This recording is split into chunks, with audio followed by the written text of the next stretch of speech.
The construct of gender in religion, a feminist look at religious cultures around the world. Religion often provides a framework for understanding not just spiritual beliefs, but also social and cultural norms, including those related to gender. The roles and expectations of gender in various religions are shaped by sacred texts, rituals, myths, and the broader societal context in which the religion exists. Sacred texts and gender. In Christianity, the Bible contains passages that have been interpreted as assigning different roles to men and women. The book of Genesis describes the creation of man and woman, with some interpretations emphasizing the ideas that men and women have complementary roles. In the New Testament, Paul's letters have been particularly influential in shaping Christian views on gender, with some passages suggesting a hierarchical relationship between men and women. However, feminist theologians have reinterpreted these texts, highlighting themes of equity and mutual respect.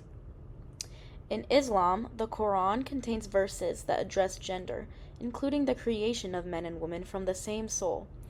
However, Islamic law and traditional interpretations have often emphasized gender distinctions, with specific roles and obligations for men and women, especially in marriage and family life. The role of women in religious leadership, such as whether women can lead prayers, have been a subject of significant debate. In Hinduism, in Hindu texts, gender roles are also addressed. The concept of Shakti, or divine feminine energy, plays an important role in Hinduism, with goddesses like Durga and Lakshmi representing various forms of power and However, traditional Hindu society has often adhered to patriarchal structures, and gender roles in Hinduism have historically been quite rigid, especially in terms of family and societal duties. In Buddhism, the Buddhist teachings do not emphasize a literal creation narrative in the same way as some other religious traditions, but instead focuses on the doctrine of dependent origination, where beings, including genders, are the result of karmic actions rather than divine creation. This means that the gender one is born into is seen as a result of past karma and not necessarily as a fixed, unchangeable essence. In early Buddhist texts, both men and women are recognized as capable of achieving nirvana or enlightenment. The Buddha taught that all beings, regardless of gender, can achieve liberation. Gender in mythology. Mythological stories in various religion traditions often reflect gender roles, norms, and ideals. These myths can both reinforce and challenge societal expectations.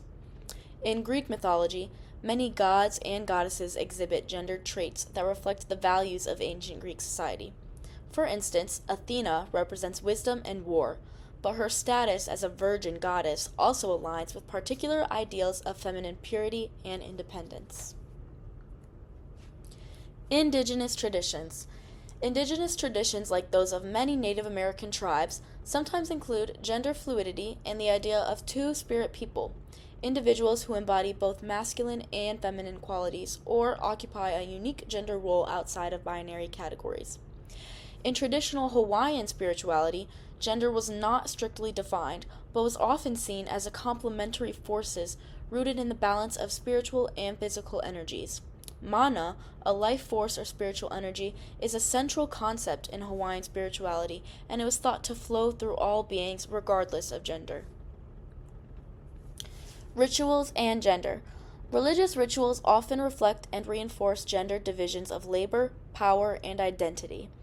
These rituals can also serve as a site for the negotiation and sometimes subversion of gender roles. Menstrual taboo.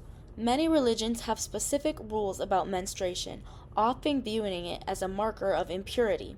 In Judaism, for example, women who menstruate are subject to laws of ritual purity and may be prohibited from certain activities or entering holy spaces.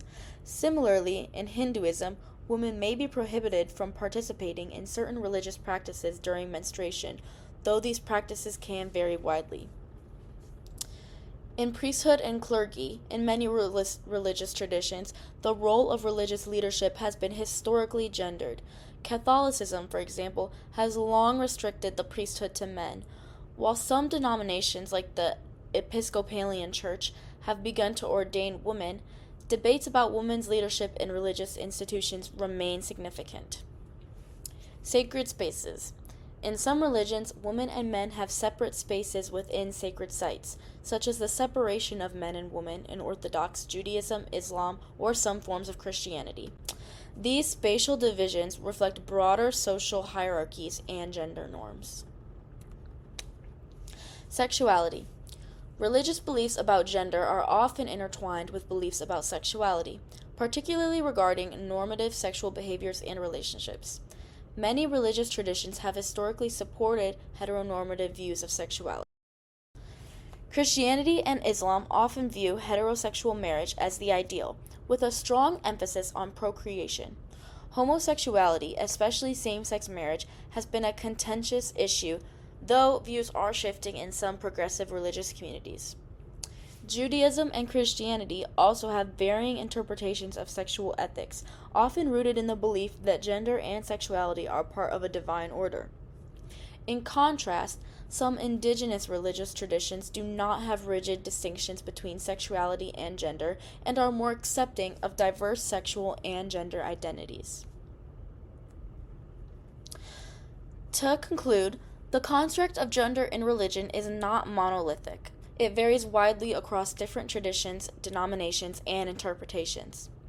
While many religious systems have historically reinforced binary gender roles, there are ongoing efforts within many traditions to revisit and reshape these roles in ways that are more inclusive, equitable, and reflective of contemporary understandings of gender.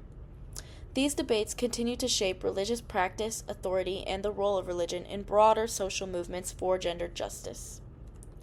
Thank you.